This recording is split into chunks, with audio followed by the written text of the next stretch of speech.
కనుక మీరు దేవుడు మనకు అనుగ్రహించినటువంటి కృప నీ వెలుగు అన్ని జనుల నీ సక్రియ నీ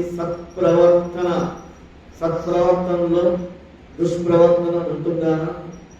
సత్ప్రవర్తన దుష్ప్రవర్తన రెండు కలిసి కాపురం చేస్తాయా? రెండు కలిసి కాపురం చేస్తాయా?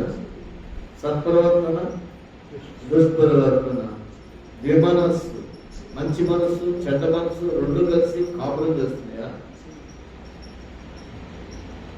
ఒకవేళ చెడ్డ మనస్సు కూడా ఉన్నట్లయితే అట్టి మనస్సు కలిగి ఉన్నట్లయితే దాన్ని నీవు తీసివేసుకో అని దేవుడు వాడు. అట్టి మనస్సు కలిగి ఉన్నట్లయితే తీసివేసుకో. అది పోటలేదు ప్రభా అని అనుకుంటే, నేను జయించలేకపోతున్నాను, నా బలం చాలలేదు అని అనుకుంటే, జయశీలుడైనటువంటి లోకాన్ని జయించినటువంటి యేసు ప్రభువు నీకు సహాయం. అప్పుడు జయిస్తావా లేదా? ఆయన సహాయం చేస్తానంటున్నాడా లేదా? ఏమండి, గవర్నమెంట్ ఏం చేస్తుందంటే మనకు అప్పులు ఇస్తుంది. సహాయం వస్తుందా లేదా? ఈ సమస్య తీరడానికి అప్పు ఇస్తుంది. అప్పుడు మళ్ళా మనం నిదానంగా తీర్చుకుంటున్నామా లేదా?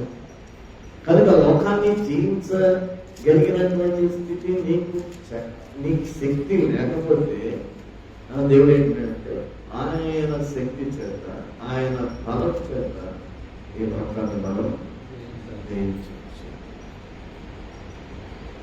జయించినప్పుడు ఆ సత్ప్రవర్తన, ఆ సత్క్రియ అది ఎలా పోతుందంటే ప్రజల్లో, మనుషుల్లో, అన్యులలో, అన్యులంటే దేవుడిని ఎరగని వారిలో ఎలాగా ప్రసిద్ధి చెందుతుంది. ఎవరి గురించి అండి? ఆ వ్యక్తి గురించి. ముందు ఎవరు చూస్తున్నారు? దేవుడిని చూస్తున్నారా? మనుషులు చూస్తున్నారా? మనుషులు దేవుడిని చూస్తున్నారా? మనిషినే చూస్తున్నారు. కానీ మనుషులు ఏం కనపడుతుంది? సత్ప్రవర్తన కనబడుతుంది, నీతి కనబడుతుంది. మనుషుల్లో సత్ప్రవర్తన, నీతి కనబడుతుంది. ఈ నీతి ఎక్కడి నుంచి వచ్చింది? ఈయనకి ఈ సత్ప్రవర్తన ఇతనికి ఎక్కడి నుంచి వచ్చింది అనే ఆలోచన అతనికి లేదా మన జీవితాల్లో దేవుడు ఈ సత్ప్రవర్తన, సత్ప్రవర్తన కలిగి ఉన్నట్లయితే మనుషులు మన వాళ్ళ దగ్గర కాదు, ఇక్కడే కాదు, ఎక్కడ మన ఇంటి వారు, మన బంధువులు, తర్వాత మన కుటుంబీకులు, కాదు ఆ గ్రామానికి చెందిన వాళ్ళే కాదు, పరుల దగ్గర కూడా ఎక్కడికి వెళ్ళాలి?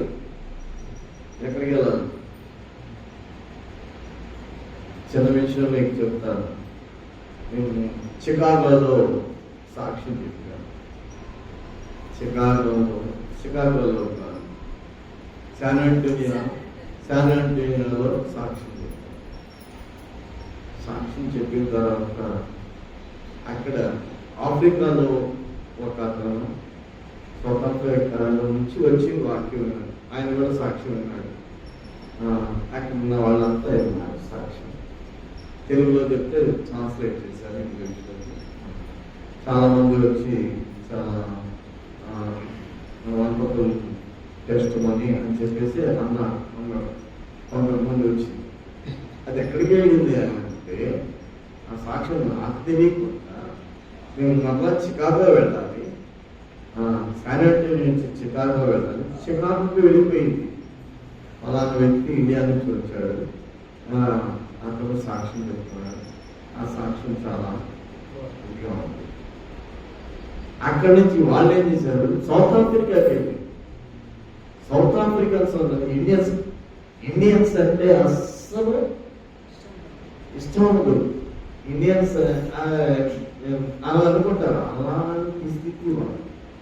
ఎందుకంటే వీళ్ళు విగ్రహారాధికులు ఏదో ఏదో ఏదో అన్నట్టుగా దగ్గర ఉన్నటువంటి ఫెయిత్ మనకుంది. కానీ వాళ్ళ ఇండియన్స్ లో కూడా ఇలాంటి పరివర్తన చెంది ఇలాంటి మార్పు చెందినటువంటి వ్యక్తులు ఉన్నారా?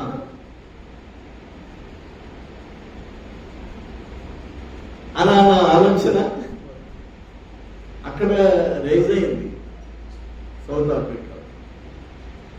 ఆ సంగతి నాకు హైదరాబాద్ నుంచి నాకు ఒక ఫోన్ చేసి చెప్పారు, అలా ఇలాగా సౌత్ ఆఫ్రికా వెళ్ళింది నీ టెస్ట్ మని, అక్కడి నుంచి ఎలా అన్నారు. ఏమో నాకు అసలు అది, కానీ కనుకోలేదా నువ్వు నీలో ఉంటే, నువ్వు క్రీస్తు నీలో ఉంటే నువ్వు మౌనంగా ఉండవు కదా. ఏం చేస్తావు? తీసుకెళ్ళి అయితే మన నోటి మాట కాదు, మన చర్య. అంటే నోటి మాటే ఇంత స్ప్రెడ్ అవుతుంది, మరి నీ యొక్క సత్ప్రవర్తన సత్ప్రవర్తన నీ సత్క్రియ ఎంత దూరం వెళ్తుంది? అవునా కదమ్మా? కనుక మనుషులు ఎదుగుతా మీ సత్క్రియలు